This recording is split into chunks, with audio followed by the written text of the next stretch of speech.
And I hope you excuse me, the previous speaker should have been the Acheh Sumatra National Liberation Front, but my eyes slipped, but I hope the Acheh now is, representative of Acheh Liberation Front is here. Thank you, Madam Madam Co-Chair.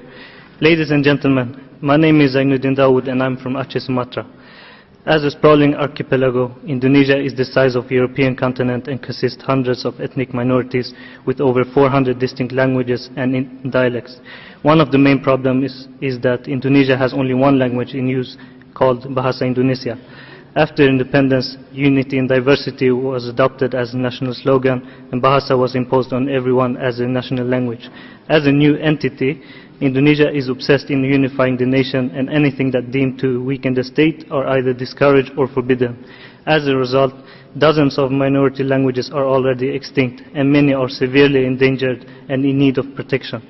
ISNLF proposes that each minority language needs to be included in school curriculum, and millennials should be encouraged to use their mother tongues both in speaking and in writing.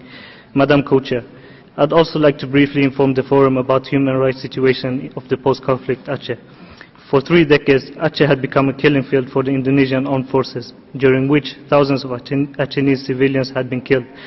But in 2015, GAM and Indonesia signed a peace accord in Helsinki.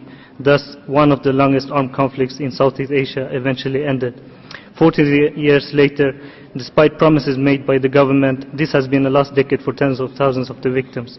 The authorities have shown little interest in addressing past crimes. This is due to one single factor: impunity. In the post-MOU Helsinki, the Aceh issue is considered a closed chapter. The peace accord has been largely disappointed, and that has led to former combatants to resort to violence again. From that perspective, addressing past human rights abuses by the military has become more distant, and this should be the real concern for all stakeholders.